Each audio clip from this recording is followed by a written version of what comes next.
तुमको मैं आज बताऊंगा ओशन एसिडिफिकेशन क्या होता है। ठीक है, कल हाँ। रात को मेरे को टॉपिक दिया था, इसने वंश ने दिया था। हाँ ओशन सर। एसिडिफिकेशन क्या होता है। अब एसिड क्या होता है, देखो एसिड सबसे पहले ना ऑर्गेनिक एसिड्स होते हैं, वीक एसिड्स होते हैं, स्ट्रॉन्ग एसिड्स होते हैं। ऑर्गेनिक एसिड को ही हम स्ट्रॉन्ग एसिड बोलते हैं, जैसे HCl हाइड्रोक्लोरिक एसिड हो गया, H2SO4 यानी जिसको हम सल्फ्यूरिक एसिड बोलते हैं, HNO3 का मतलब होता है नाइट्रिक एसिड। वीक एसिड्स मतलब कौन से होते हैं, जैसे नींबू पानी के अंदर में साइट्रिक एसिड होता है, ब्यूट्रिक साइड। एसिड अलग करके तुमको मिलेगा, तुमको वैलेरिक एसिड अलग मिलेगा, तुमको मैलिक एसिड अलग मिलेगा, तुमको ओलिक एसिड अलग मिलेगा। वो सारे के सारे वीक एसिड्स की कैटेगरी में आ जाते हैं। तो वीक एसिड्स और स्ट्रॉन्ग एसिड्स की कैटेगरी में अगर देखा जाए तो एसिडिफिकेशन में स्ट्रॉन्ग एसिड सबसे ज्यादा कंट्रीब्यूट करते हैं। अब हम समुद्र की बात करते हैं। हमारा हमने बचपन से ये पढ़ते हुए आए हैं कि समुद्र से ही हमारी लाइफ जनरेट हुई है। यानी एक प्रकार से बोलना चाहिए तो हमारी फर्स्ट लाइफ एवोल्यूशन जो हुआ है वो समुद्र से हुआ है। यानी कहीं ना कोई प्राणी जो है वो समुद्र से रिलेटेड है। इसलिए आप नोटिस करो हर प्राणी को पानी की जरूरत पड़ती है। सांप डायरेक्टली पानी नहीं पीता, मगर सांप अगर किसी जानवर को खाता है तो उस जानवर की बॉडी से वो पानी अपनी जरूरत पूरी कर लेता है। ह्यूमंस जो हाँ है समय समय पे पानी पीते रहते हैं। हमारे यहाँ पे होता है ना, पीने का पानी हम समय समय पे पीते हाँ। रहते हैं। कार्बन एसिडिफिकेशन अगर बोला जाए तो इसमें देखो कार्बन कंटेंट होता है।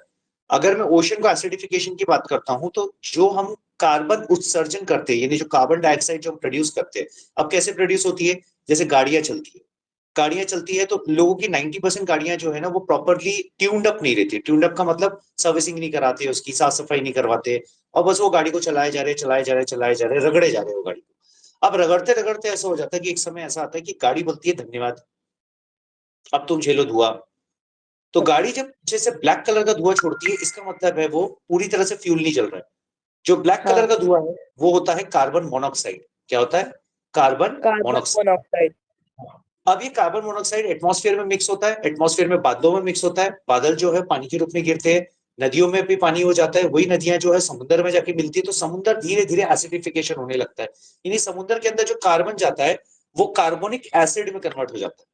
याद रखना, एक वर्ड मैंने यूज किया, कार्बोनिक एसिड। तो ये कार्बोनिक एसिड के कारण क्या होता है, जो कोरल रीफ्स वगैरह होती है, जैसे कि जो कोरल्स पाई जाती है, शेल्स पाई जाती है, जैसे अंडमान निकोबार हो गया हमारे इंडिया के पास में, आप अगर इधर साइड जाओगे तो जो राम सेतु जो बना है वो भी कोरल रीफ से बना हुआ है। ठीक है। उसके अलावा अगर आप बे ऑफ बंगाल में जाते हो तो आपको कोरल रीफ्स विशाखापट्टनम के पास देखने मिल जाएगी।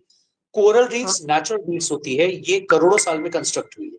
अब यहाँ आसपास में जैसे एक पर्टिकुलर बायोडाइवर्सिटी होती है, ये बायोडाइवर्सिटी कैसी होती है, जैसे कुछ स्पेसिफिक फिशेज एक स्पेसिफिक एरिया में मिलती है। हाइड्रा प्लांट होता है। अब हम ऑक्सीजन मशीन तो डाल के नहीं रखते हैं समुद्र में, तो समुद्र में जो समुद्र के प्राणी है जिनको ऑक्सीजन लगती है, जो गिल्स से अपने ऑक्सीजन लेते हैं, उनको ऑक्सीजन मिलती है किससे? उनको एकदम सिंपल वे में मिलती है ऑक्सीजन, वो रहती है हाइड्रा से। हाइड्रा सेम प्रोसेस करता है फोटोसिंथेसिस का, कार्बन डाइऑक्साइड खींचता है और ऑक्सीजन छोड़ता है, जो कि वहां के जो एक्वेटिक एनिमल्स है उनको मिलती है। तो वहां हाँ की सर। बायोडाइवर्सिटी उसी से चलती है। अब इंसान क्या करता है, इंसान इतना ज्यादा पोल्यूशन मचाता है, इस पोल्यूशन के कारण ये होता है कि एटमॉस्फेयर तो खराब हो ही रहा है, साथ ही साथ क्या होता है, हम अपने पानी को खराब कर रहे हैं। देखो, अगर हमारी धरती पे जल सही तरीके से नहीं मिलेगा हमको, चाहे वो नदियों के रूप में रहे चाहे बरसात के रूप में रहे, तो ना हम खेती कर सकते हैं सही तरीके से, ना सही तरीके से खाना खा सकते हैं, ना सही तरीके से पानी पी सकते हैं। तो इस पर्टिकुलर फैक्टर को अगर हम देखते हैं तो ये फैक्टर इसमें इस चीज के लिए कॉन्ट्रीब्यूट करता है। तो ओशन एसिडिफिकेशन को दूर करने का एक ही तरीका है, जितना हम कार्बन एमिशन, जिसको हम कार्बन का उत्सर्जन कहते हैं, जितना हम कार्बन एमिशन कम करेंगे उतना ही जो ओशन है वो उसमें एसिडिफिकेशन यानी कार्बोनिक एसिड कम बनेगा, जिसके कारण उसके जो प्राणी है उन्हें खतरा नहीं पड़ेगा, और वो प्राणी जीते जी जिंदा रहेंगे और अपनी बायोडाइवर्सिटी को फलेंगे फूलेंगे, क्योंकि समुद्र में बायोडाइवर्सिटी बहुत जरूरी है। अगर वो समुद्र में बायोडाइवर्सिटी नहीं रहेगी तो भी एटमॉस्फेरिक कंडीशंस में बहुत तकलीफ होती है, क्योंकि फिशरमैन्स को फिशेस नहीं मिलेगी तो उनका घर बार नहीं चलेगा। जो लोग फिश खाना पसंद करते हैं उन्हें फिश खाने के लिए नहीं मिलेगा। So this is all about ocean acidification. तुम्हारे कोई क्वेश्चन है इस पे? नहीं सर। पक्का?